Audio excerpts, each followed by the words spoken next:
Hello everyone, and welcome to the second video in the bar class series, where today we are going to be looking at the HUD in Beyond All Reason, and explaining what information it gives you, what you need to know about it, and what you can do with it. So, the most important thing to notice at the top are these two bars. These are your resources. The first one, represented by the silver square, is your metal income, and the second one, represented by the yellow lightning bolt, is your energy income. And you need to pay attention to these resources during the course of the game to maximize your production and what you can possibly do. So currently, looking at Lopson's income, we can see that he has 10 metal income per second, represented by the green number, and the red number means that he is currently using 10 metal per second.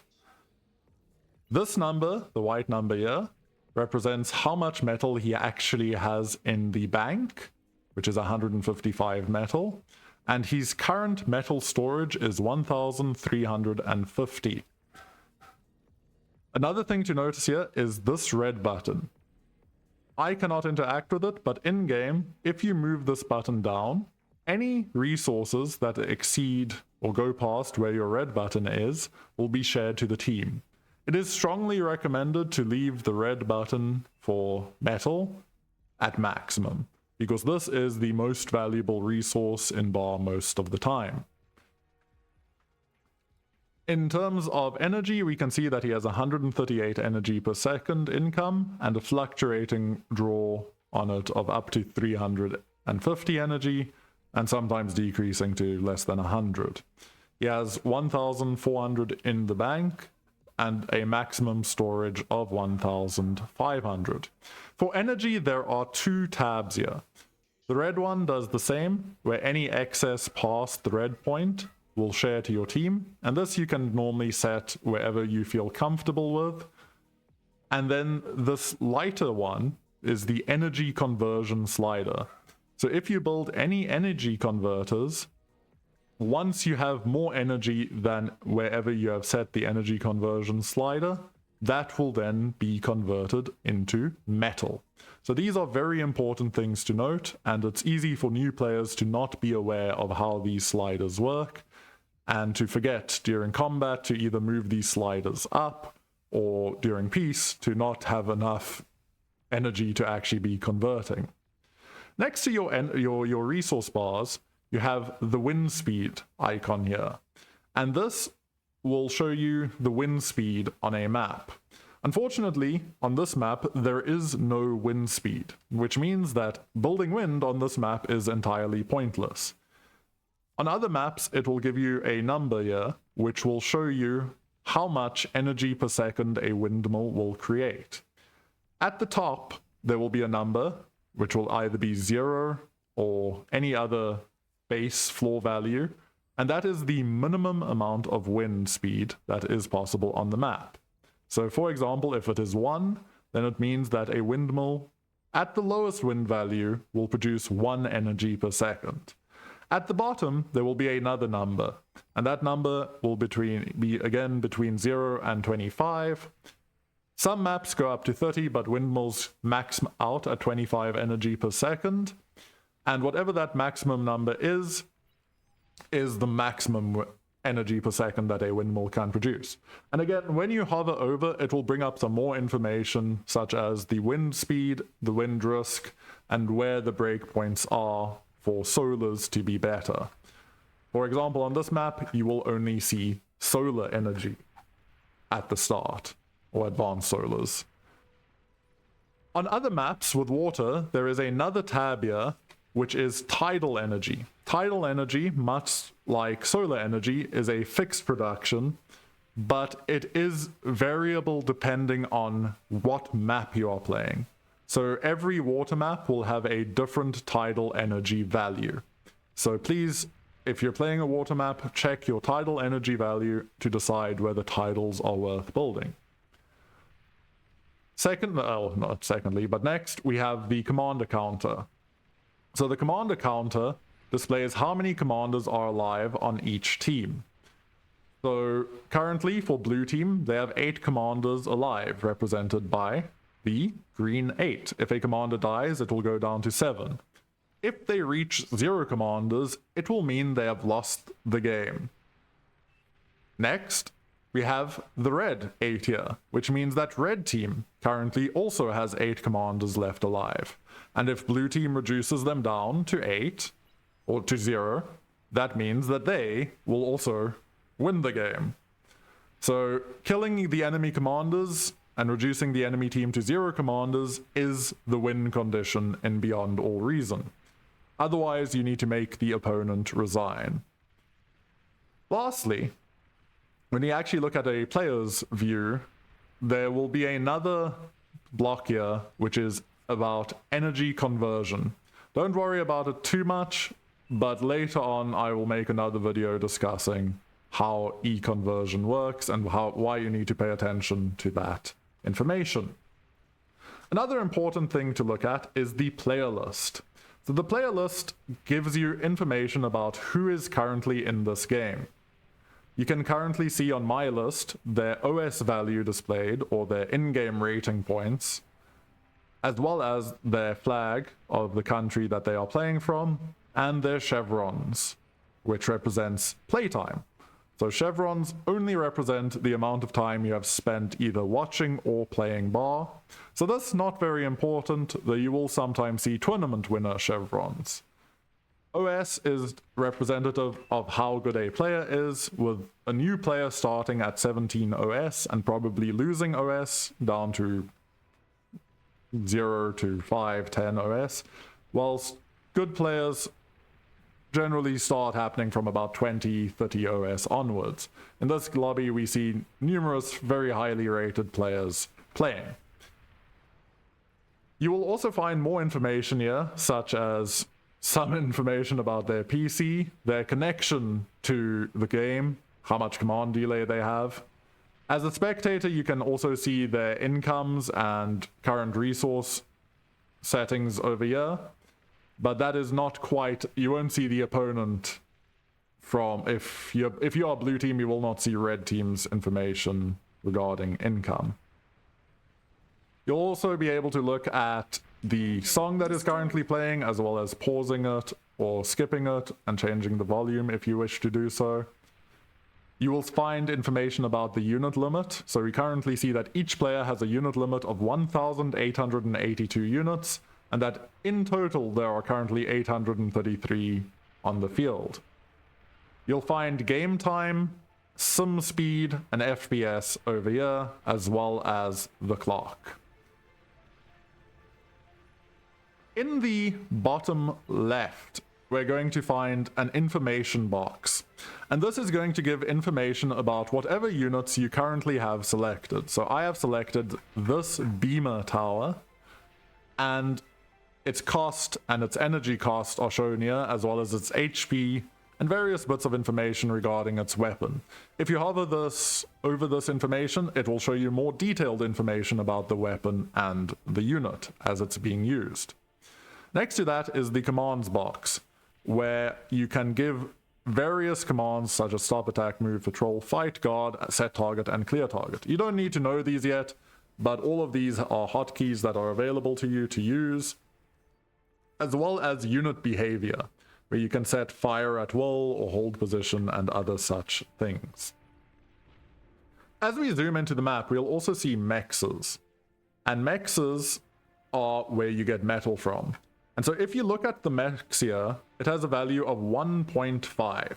That means that once you build this metal extractor on top of it, you will gain 1.5 metal per second per mex of this value. Mex values can change. For example, this mex has 3.3 metal per second, so please pay attention to the value of the mexes you are taking.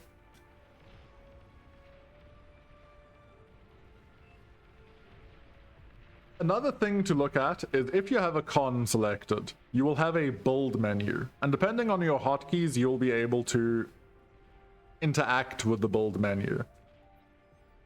Please be aware that some build menus have a second page, so sometimes you'll need to go to a second page to use that. My build menu is currently displayed at the bottom. but in settings you can change that. Your mini-map is found in the top left-hand side of the screen, though I believe it can be moved and changed in size as necessary, and you will be able to see a display of the map as you see it. So if we look at Vic's point of view, this is what Slick will see on his mini-map. Whatever he can actually see is displayed on the mini-map. Finally, if we look at the top right, we get various different tabs here. The Statistics tab will give you information about what is currently happening in the game. So if you click on it, you will be able to see your team's information, a detailed breakdown of what's been going on in terms of numbers. This does not accurately reflect game state most of the time, but it will give you some information regarding the game. You will not be able to see the opposing team's statistics information, though, until you are a spectator. So you have to resign first, and then you will be able to see the enemy's statistics. Next to that, we have the Changes key. The Changes gives you information about changes that have taken place in bar. So in the month of July, there have been 2 patches regarding balance, and so all balance changes are found under the Changes tab. So if you need to know what's happening, that's where you go. You can scroll down to find older changes and see what's been added to the game since 2019. Please note though that not all changes, especially system changes, are reflected in the changelog, and for that you either need to speak to players that read the files or join the Discord to see updates from the game development team. Next to that, we have the keys. And this is where you can check your hotkeys in Beyond All Reason. There are a lot of hotkeys to remember, so use this to remind yourself and to acquaint yourself with them. Also note that there are various different layouts of hotkeys. So you get to choose which system you want to use, as well as possibly creating a custom system. All of this is extremely valuable as you progress through the game, so I strongly recommend getting used to one of these key layouts and learning how to make use of hotkeys. The most important thing to discuss here is the Settings tab. And in Settings, you have various different tabs, such as Graphics, where you can control your game's graphics. I'm not going to go into too much detail about this, because this will be entirely dependent on your computer and what you want from the game. The one thing I will bring some attention to is the Map Edge extension. So if you look at the edge of the map, you'll see that the map continues here. If you turn off Map Edge extension, then you turn it off and you'll see a background. I prefer seeing the map, so we will leave Map Edge extension on. The next one is very useful, the interface. And this is the one that you're going to deal with your mini-map, as well as your interface scale and all such things like that. For example, my build menu is set to the bottom position. So again, if I select this COM, you see my build menu here. But if you go into settings, then you click on this, you can also have it over here. So please choose whatever is most preferable to you and most comfortable. Coming from Supreme Commander Forged Alliance, I find the bottom menu is preferable. You can also show player flags. So for example, we can see the flags now based on country flag. I like this setting. I think it's useful. Rank icon will show the chevs if you enable it, and open skill value, which I think is probably the most important one, will show you the rating of the player that you're against. And my mistake, there is actually one more important one, which is the mascot. So you see this little cat over here? That is the mascot. You can either enable it or disable it, and if you click on the mascot, you can cycle through various different mascots to watch you as you play. As well as, I believe the mascot is actually customizable. If you go into the game files, which again, if you check the bar edit, they will be more than willing to help you do this. Our next tab is the game tab, and this is where your game behaviors are set up. This one is really more or less up to you, what you're going to use from here. I'll leave this up for a little bit so that you can take anything you need. I'd strongly recommend making sure that your factory guard builders is on and that hold position is on. I'd say these build priority restrictions are the best setup currently.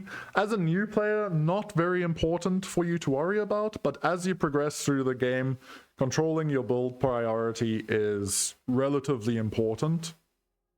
So you want to pay attention to this eventually. I don't think you would ever include these, but again, this depends on what you are used to. So go through these settings.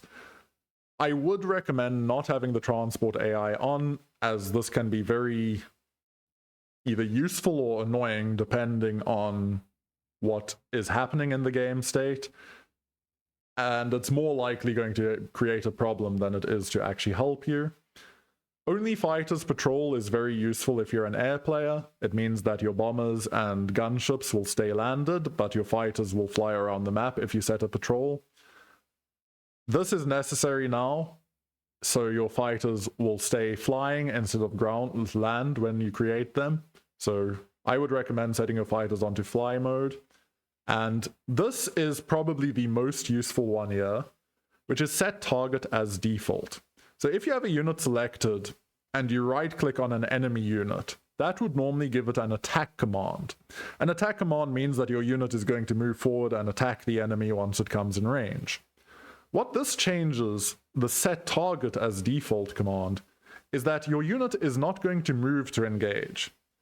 Rather, your unit is going to set the unit that you've targeted, the set target priority, as the unit that it wishes to shoot at, which means you can now move your units as you see fit, and that will let you micro your units better for raiding as well as ensuring you stay at maximum range, in comparison to a fight command where your unit will move forward and stop moving once it starts shooting. So I would recommend getting used to set target as default. And these are very much up to you. I'd also recommend conserve energy when degunning. It does potentially save you from low energy situations, where the game will then turn off everything using energy so that you are able to degun the enemy. Controls is where you're going to set up how you interact with the game. So obviously you can choose your keyboard layout. I'm using a QWERTY because it's most common. And you can use your keybind preset here. And this is where you will be able to change your keys depending on what you need. I have a custom, though it's mostly based on grid, and the custom is to add some of the quality of life that Legacy has to it. But this is where you'll mess around with your keybinds, and again, if you go into your game files, you are able to edit your hotkeys as you see fit. So grid menu is another thing that's useful. I'd recommend having grid menu on, but it's very much up to you whether you play with grid menu or not. It's a choice. But again, you can use these as you want. I don't think there's anything too much more important here in controls, but please pay attention to the hotkeys, as that's the most important thing going forward. In audio, you get all your sound controls, as well as using the various soundtracks in the game, and you can even create custom soundtracks that you can add to the game yourself. So you can follow these instructions in the game, though there are some really good songs in the playlist, especially this one over here, Surveillance Protocol Techno Remix. What a great song. Added for the April Fools, funnily enough. Notifications is where you will get the various notifications in-game. I personally play with Allison, but you can use Raz Khan or even Winter Gaming himself voicing Beyond All Reason. Accessibility is where you'll be able to deal with team colors, and if you have any needs regarding various colors, you can play around and edit the colors here. Last but not least, where the quit key is the lobby key, and it's quit because this game has ended, and as such, the only thing left to do is return to the lobby. And if you click the lobby key, it will take you back to the lobby while letting you also, while also letting you see the game. So for example, we're reloading into this next game that the lobby is playing, and I will show you exactly what the lobby key does based on it not being the quit key in this case. But this more or less rounds out the introduction to Beyond All Reason's in-game display, the various bits of information there are, and what you need to pay attention to. So for example, here we have the lobby, we click the lobby. The game is still playing in the background, but we can now see the lobby. And this is sometimes necessary because a vote might be called, and it might not display in the game. So to take part in the vote, you can then just click lobby and vote in the lobby itself. So that's it for the second video in the bar class series. If you have any questions or further explanations you would like, please leave a comment. If you have any ideas for future videos, please feel free to comment that as well. And I will catch you in the next video for bar class, where I will be giving basic build orders for both Armada and Cortex. Other than that, hope you have a wonderful day, and good luck in Beyond All Reason.